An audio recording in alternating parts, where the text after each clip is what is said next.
అసలు మనం ఎక్కడ్నుంచి వచ్చాం? ఈ ప్రశ్నకు సైన్స్, మన ప్రాచీన గ్రంథాలు రెండూ సమాధానాలు వెతుకుతున్నాయి. మన ఉనికికి సంబంధించిన ఈ ప్రశ్న శాస్త్రవేత్తలనే కాదు, మన అందరినీ ఆలోచింపజేస్తుంది కదా. మన ఈ కథ 2006లో మొదలవుతుంది. అంతరిక్షంలో జరిగిన ఓ వింత సంఘటన శాస్త్రవేత్తలనే కన్ఫ్యూజ్ చేసింది. దాని పేరు GRB 060614. అది సైన్స్ రూల్స్కి అస్సలందలేదు. మామూలుగా అయితే ఇలాంటివి క్షణాల్లో ముగుస్తాయి, కానీ ఇది ఏకంగా 102 సెకండ్లు సాగింది. ఒకే పాయింట్ నుంచి వచ్చిన విపరీతమైన ఎనర్జీ. కాని ఇది నక్షత్రం వల్ల కాదు, ఇంకేదో కొత్తది. సైన్స్ ప్రకారం అంతా బిగ్ బ్యాంగ్తో మొదలైంది. అంటే ఒక చిన్న బిందువు నుంచే ఈ విశ్వమంతా పుట్టింది. ఈ థియరీ ప్రకారం ఇదంతా యాదృచ్ఛికంగా జరిగింది.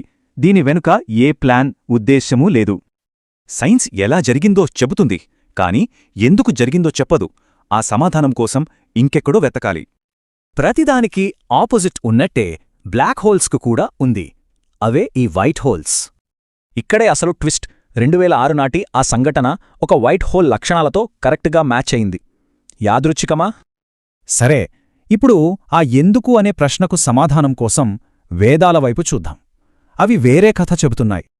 వేదాల ప్రకారం విశ్వం ఒక సైకిల్ లాంటిది. అంటే సృష్టి, లయం ఇదొక నిరంతర ప్రక్రియ. ఈ సైకిల్లో 3 దశలుంటాయి: ప్రళయం, పరివర్తన, ఆ తర్వాత మళ్ళీ కొత్త సృష్టి. అసలు విషయం ఏంటంటే, విశ్వం బ్లూ ప్రింట్ చెరిగిపోదు. ప్రతి కొత్త సృష్టి పాతదానినుంచే నేర్చుకుంటుంది.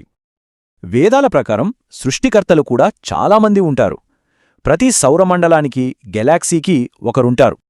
ఇక్కడే ఈ 2 కథలు, అంటే సైన్సు, వేదం ఒకేచోట కలుస్తున్నాయి. చాలా ఆసక్తికరంగా ఉంది కదూ. రెండూ చెప్పేదొకటే: ఒక పాయింట్ నుంచి శక్తి బయటకు వచ్చి కొత్త విశ్వాన్ని సృష్టిస్తుంది. అంటే సైన్స్ ఏం జరిగింది అని చెప్తే, వేదాలు ఎందుకు జరిగిందో చెప్తున్నాయి. రెండూ ఒకటేనేమో. సైన్స్ని, ప్రాచీన జ్ఞానాన్ని కలిపి చూస్తే ఇంకెన్ని విశ్వ రహస్యాలు బయటపడతాయో కదా.